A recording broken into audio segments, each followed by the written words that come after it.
If your libido has disappeared in midlife and you're wondering what happened to your spark, your desire, and honestly yourself, I want you to hear this. It's not aging, it's not normal, and nothing is wrong with you. There's a reason your desire changed, but it's not the one you've been told. Hey, beautiful. It's Claudine, functional health practitioner and author of Your Midlife Body Code, now an Amazon #1 bestseller. If you're new here, make sure to like, subscribe, and tap the bell so you never miss a new video. And if you want to find out which system in your body is most out of balance, take the free Decode Your Midlife Body quiz.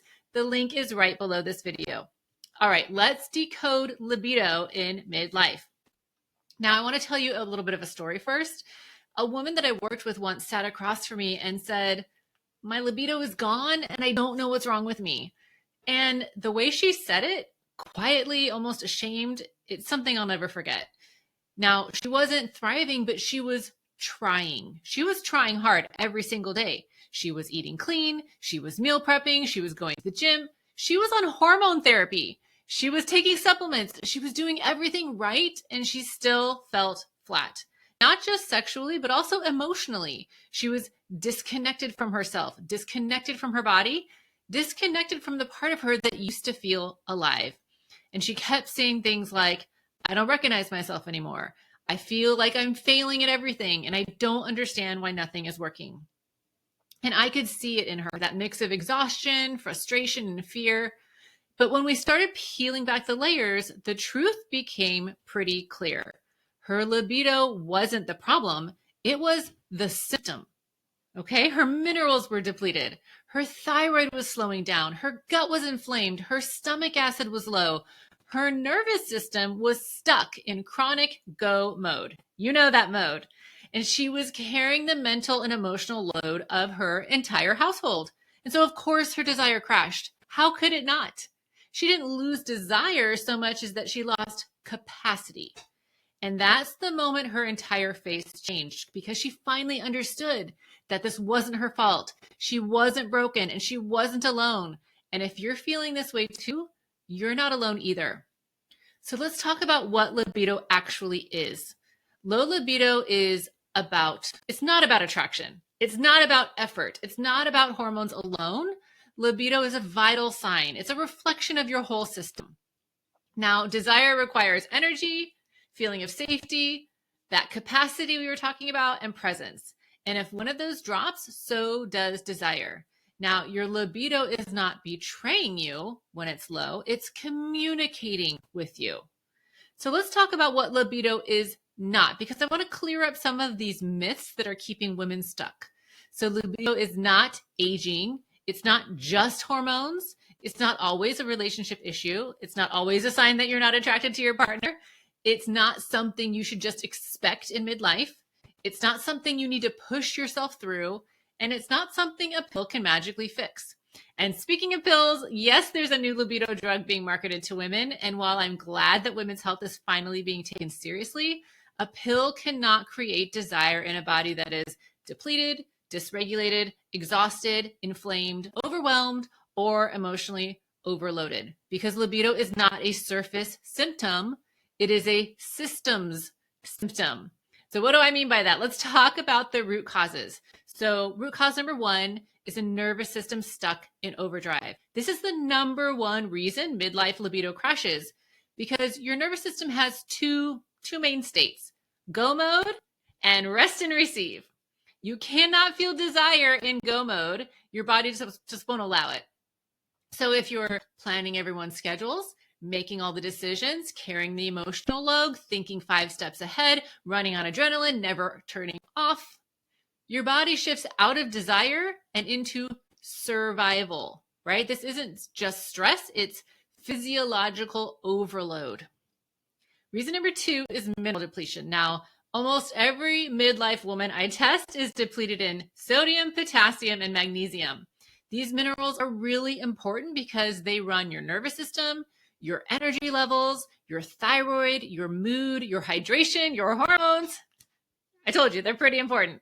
So minerals are basically the tugboats that move everything in your body. So energy, hormones, mood, digestion, and even desire. Now, if these tugboats are depleted or just missing in action, nothing moves the way it should. So without adequate sodium and potassium, that sodium-potassium pump that's on every cell can't do its job, which means that your cells can't pull nutrients in and they can't push waste out. And that creates this constant internal fatigue, and then your libido collapses.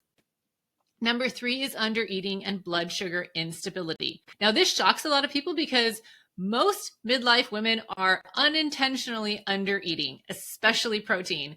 And desire is what we call metabolically expensive, right? It takes a lot of energy to have desire.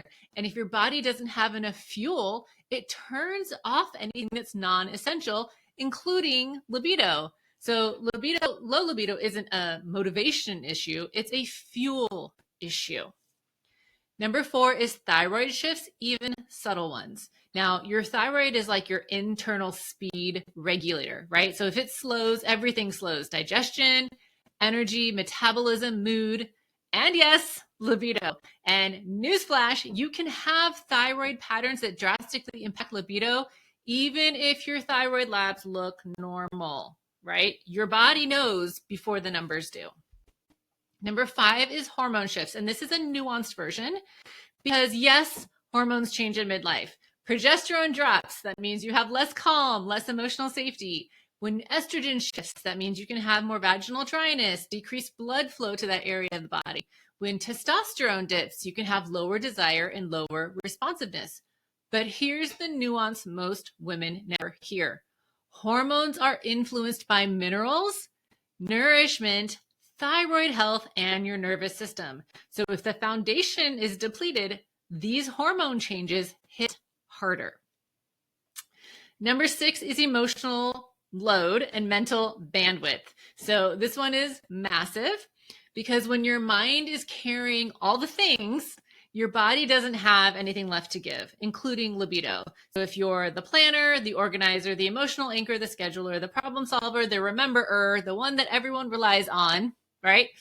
Your internal energy gets used up before you even get to yourself. And desire simply can't rise in a woman who feels like there's nothing left. And last but not least, number 7 is gut and inflammation load.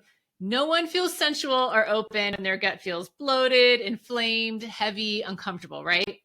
Now, low stomach acid, low enzymes, bad bacteria, and inflammation, those can all shut down desire because your body is focused on managing that internal fire.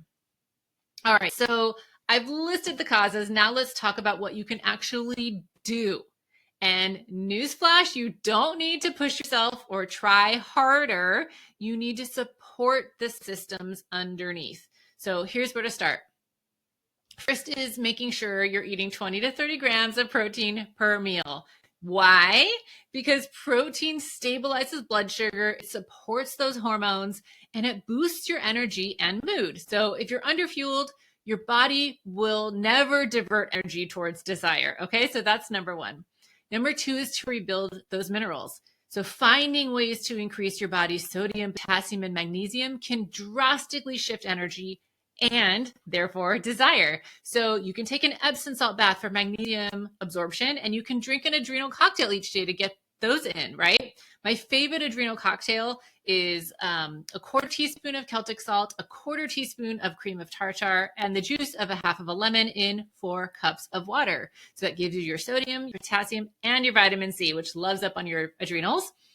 Replenishing your minerals is key because when those minerals are depleted, libido drops, and then your body is prioritizing survival over desire.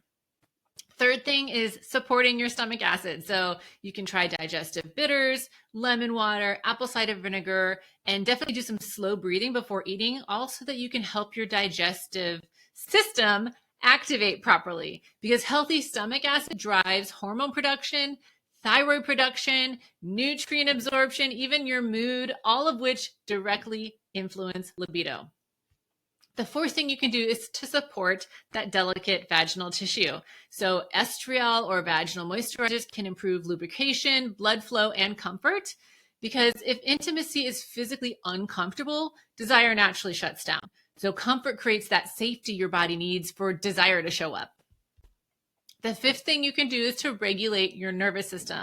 So even one simple tool like my stress busting breath guide helps shift the body out of go mode, because desire only shows up when your nervous system feels safe. When you're in survival mode, libido shuts off automatically. The sixth thing is to reduce your emotional load. I know this means boundaries. It means rebalancing responsibilities. It means reclaiming space for yourself.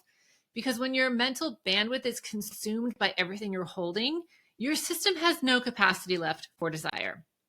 So the seventh thing is you can consider deeper testing if needed. So you could try the HTMA, which is the hair tissue mineral analysis test, functional blood chemistry, a GI map, which is a gut test, and hormone testing, because those show exactly where your system is depleted or overloaded.